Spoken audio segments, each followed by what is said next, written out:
It's hard to breathe, but that's alright. Hush.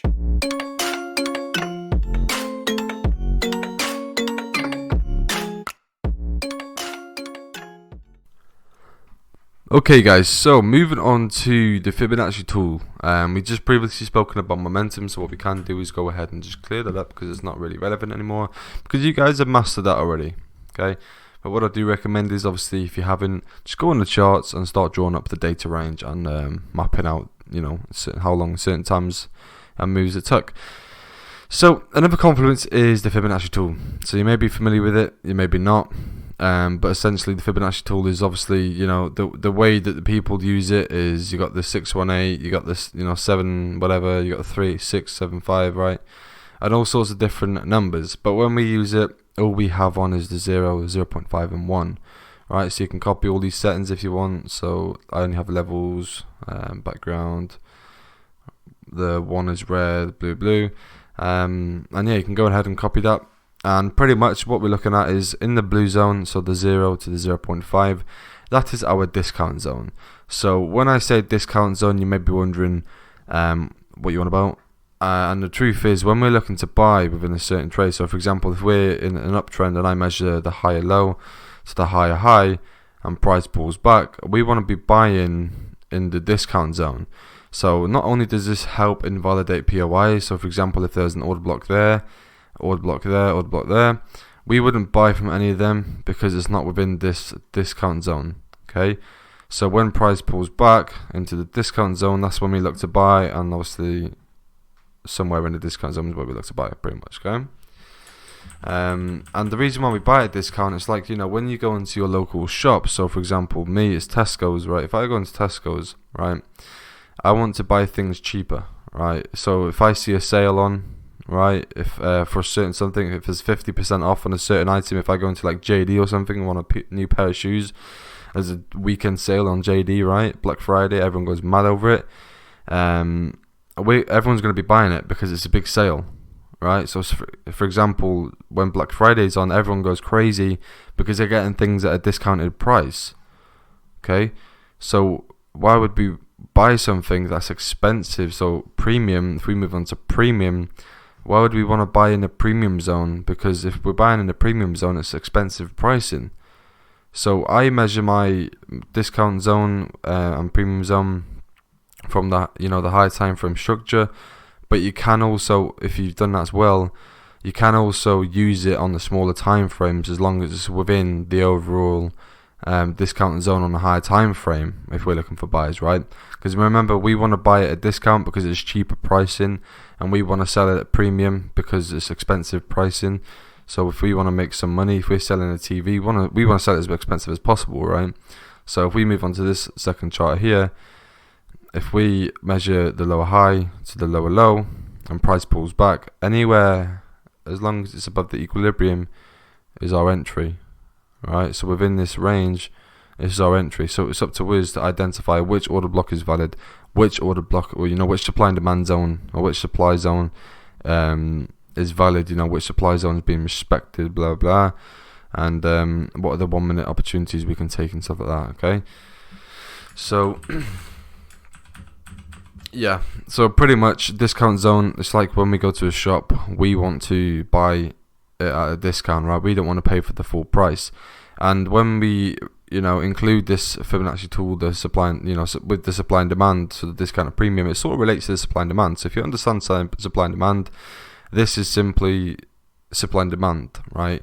So when you see the prices ranging, and you notices say equilibrium a lot, and if you refer back to the first video that we did on supply and demand in the last section, right, you'll notice how it was explaining off this chart, and it was like pretty much a chart like this, right, and it had the supply and demand, right, and when supply and demand be in the middle, that is called fair value, also known as equilibrium. So when we relate back to it in this, the Fibonacci tool, right, the 0.5 is our equilibrium.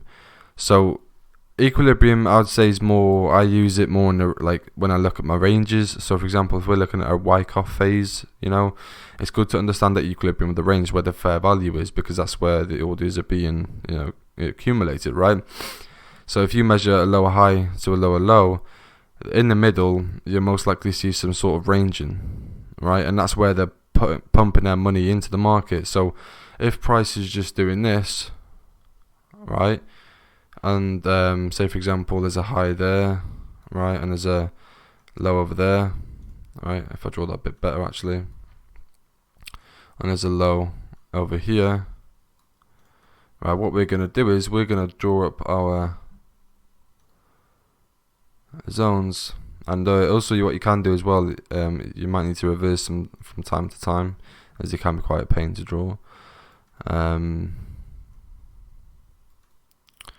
as you can see, right, if we draw on this, pretty much what I'm trying to say is if you see something like this, that's normal, because the equilibrium is where you'll most likely see most, where the money is within a certain swing point, right? You're measuring it.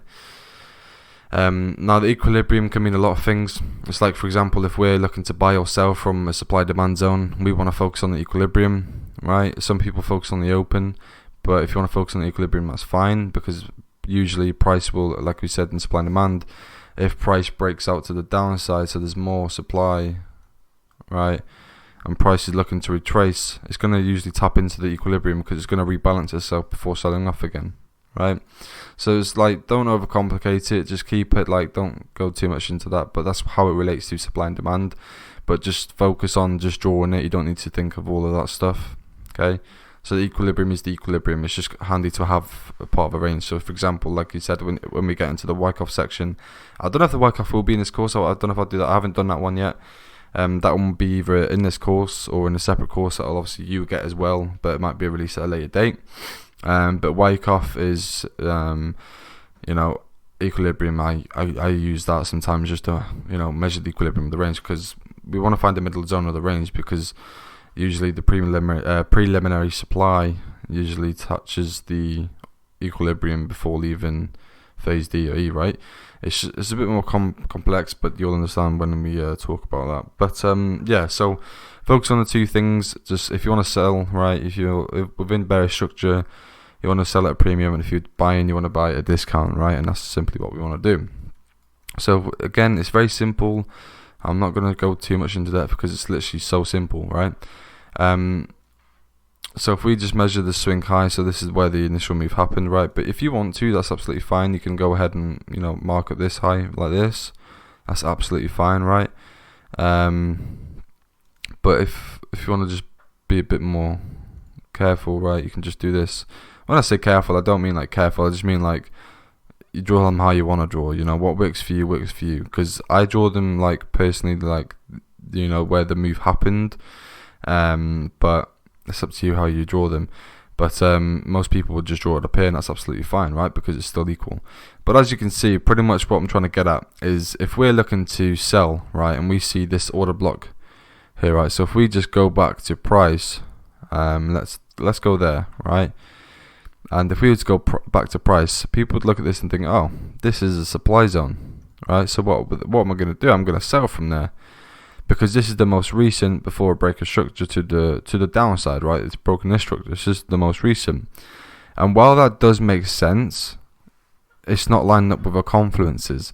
So what I'm trying to get at here is it helps invalidate a lot of POIs. So if we're looking to sell, anywhere within this blue discount zone, it wouldn't make sense. And as you can see, price came back up and just violated the structure. Right, seen a bit of range movement, and that's something we could just drag out until later on to see what happens, because this could be a respected level. Because if you look left as well, you can see that it's overall a respected level. So it's up to you what you do from there. But the moral of the story is that we want to be selling within the premium. So if we sell from here, right, this is the most recent one within this premium zone, and it just lines up with all this range lows, right? So it's like classical support and resistance. So this looks like a nice, nice trade opportunity. And as you can see, price then just sold off, right? So that's pretty much what we mean when we look at the supply and demand. Using the Fibonacci tool and just like want to sell at a premium, buy at a discount. That's what we essentially mean. But yeah, all you got to do is just measure the swing high. So for example, if you measure this swing high to this, whatever, this low here, let's say for now, right? If we want to sell above this line, right? So if price taps into above this line, we can look to mitigate this order block and look to sell from it and target the downward move, right? But in this case, obviously price set a new low, broken that range, so we create a new range. So we're now in this range. So what we could do is go ahead and draw Fibonacci tool from this high to this low, right? And you got an order block here, and which price is tapping into at the minute. I personally don't think it will, because as we just spoken about momentum, we were expecting price to increase based off momentum. So I wouldn't take the trade anyways, just because of momentum. So this is why it's important. But you got an order block there as well. So if you want to order, monitor these two supply zones, you've got two valid supply zones, and you've also got a breaker there as well, which you could monitor. But what I'm trying to say is, guys, if one of the confluences don't add up, so for example in this case, even though the Fibonacci tool makes sense, right, and we're looking to sell from here, right, it doesn't make sense because the momentum tool that we use, the data range, the momentum isn't there, right? It's much more bearish momentum, so this tells us that price could push up higher. But if there was much more bearish momentum, then yeah, I probably would look to take a trade from here, right? I'll drop down to the 1 minute time frame, look for those breaker structures and stuff, okay? But yeah, you get the idea, guys. It's literally just, you're drawing swing points. It's like if you want to look in a bullish trend as well, that's absolutely fine, all right?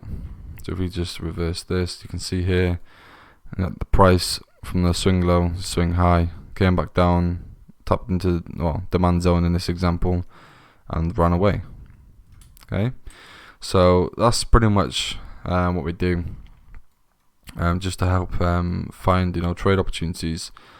And if price isn't pulled back to it, then that's fine. Okay, but if we look at this as well from a demand zone perspective, as you can see, this is a quick example of the equilibrium.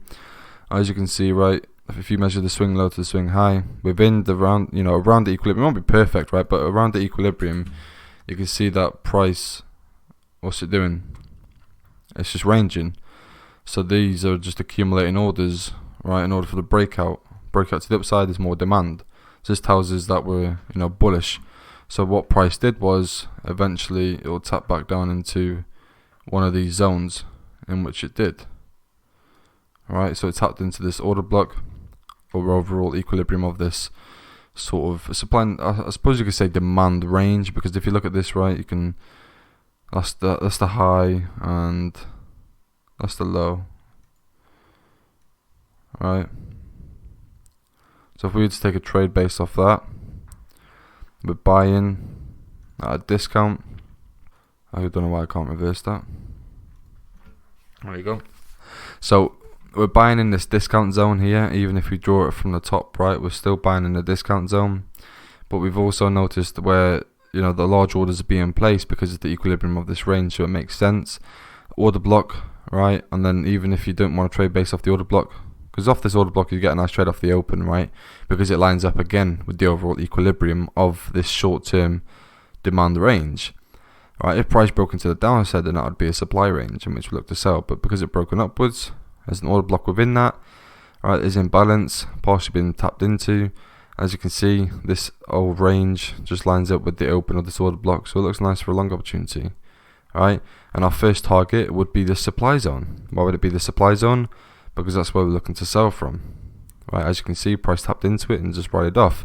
So if you've got a nice buy position, let's say from equilibrium of the range, let's do, yeah, because you could get the open as well, the order block, which is just a bit lower.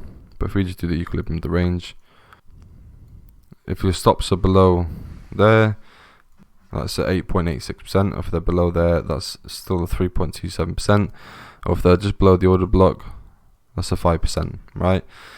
But yeah, you get the idea, guys. Sorry to go a bit off topic there, but that's just a quick example, right? When it comes to looking at the equilibrium of a range, that's what I mean. That's a good example there. And you'll see this throughout price, for when you mark up the swing highs and lows, especially a big swing high and low on a higher time frame. So this is the 4 hour, right? And this is the most extreme point, right? Rather than measuring out these minor structures, you ain't going to see much range of movement around the equilibrium there. But it just helps identify in where price could potentially range in, because the equilibrium of of a swing high and swing point is where you should see the orders being placed into markets, right? So it's just good to help us identify and understand. But yeah, that's the Fibonacci tool, guys. So you're buying it at discount, selling it at premium. And yeah, any questions on it, obviously make sure you ask me. And it's very simple. It just helps us the extra confidence in order to jump into a trade.